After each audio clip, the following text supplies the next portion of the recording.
Te? Ang tax po sa akin. 15. Joystick nga. Mali. Joystick. Ano? Pangbalot ng mga ano, regalo sa waiting.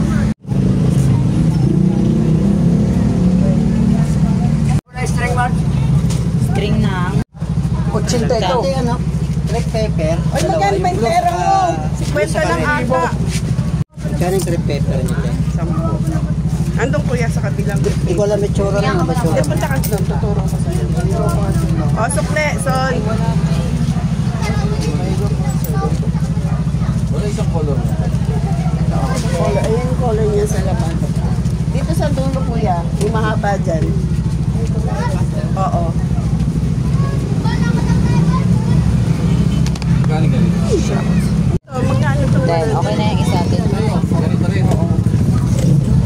Sige, isa na lang kayo. Okay, mate. Kuha na sa'yo. Sino yung ibang kulay? Kanina yung isang daan sa'yo? Ito tayo magkano? 50, 25, 25. Huwag yan. Kasi ikaw wala ka naman point. Pili ka na lang dyan. Pink.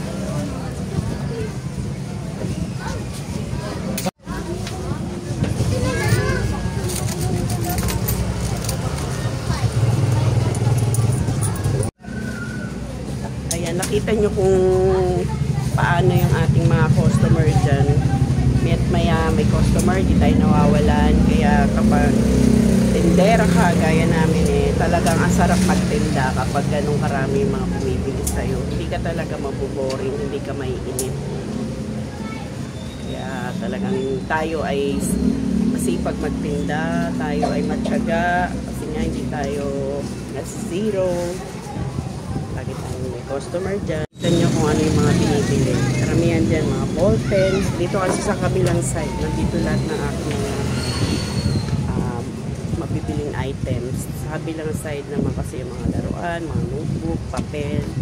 Pero madalas dito sila. Marami kasi silang mapili dito, lalo yung mga accessories. Yan kasi ang mabenta, kaya yan yung nilalagay ko sa malapit sa akin para kita-kita ko lahat ng namimili. Mga ball pens, mga crayons, mga pen. Dito sa portion na to, kompleto yan dito. 60 pesos. Sa kabilang side na yan, kung makikita niyo yan, marami rin naman nakalagay dyan. Karamihan nandiyan yung mga laruan, mga candies.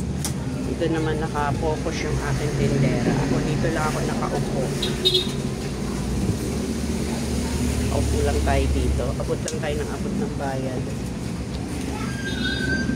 Kaya kapag ang katangian ng pagiging negosyante, unang-una ay sipag.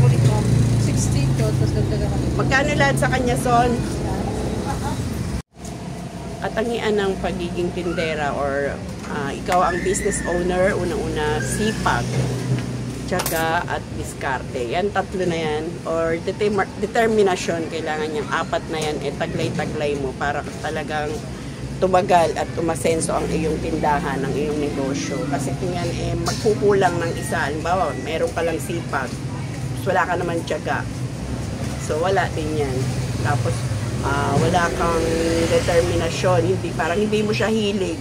Kaya parang tatama rin ka din magbantay, magtinda. At wala kang diskarte, isa pa rin yan. Sipag, tiyaga, determinasyon at diskarte. Kasi dito marami rin meron ng dalawang gumaya sa akin dito. Medyo malapit-lapit lang. Pero syempre, dahil tayo ang pioneer dito, matagal na tayo, hindi nila kayang gayahin yung diskarte natin. Kaya minsan makikita mo, dito pa rin lahat sila pupunta. Kahit na may kaparehas na paninda sa kanila, dito pa rin talaga ang takbuhan nila. Kaya yun ang kailangan nyo. Kung gusto nyo talagang tumagal ang inyong negosyo, pagsamahin nyo yung apat yung katangian na yan. Kaya, ayan, labasan kasi ng mga estudyante ngayong oras na to, 5:30 hanggang 6 o'clock yan. Tuloy-tuloy yung customer natin. Tapos kapag tanghali naman, 11:30 hanggang 12 o'clock, yan tayo dinadagsa. Basta pag merong pasok, hanggang 10 o'clock, 10:30, marami pa rin bumibili dyan. Kasi nga yung mga may projects, yung mga may kailangan sa school. Kaya minsan nagsasarado na lang kami. Inahabol pa kami ng mga bumibili. Kaya talagang sanay na sila dito sa aming tindahan. Tayo ang takuhan dito, lalo ng mga school supplies. Dahil kahit anong kailangan nila, meron naman tayong maibigay. Ayun ako, bye-bye. And thanks for watching. And please don't forget to like, share, and subscribe na rin po. Paki-bell all at yung mga maraming katanungan po dyan. Paki-watch lang po yung aming mga past videos kasi nandyan po yung mga sagot sa mga nakaraan pa naming mga video. Yung mga nagtatanong kung saan kami namimili at kung ano-ano yung aming paninda. Ayan, makikita nyo po yan dyan lahat sa aming mga videos. Bye-bye guys, and paki-follow din po sa aming Facebook account, Alice Jo and Vlog. Bye-bye. God bless.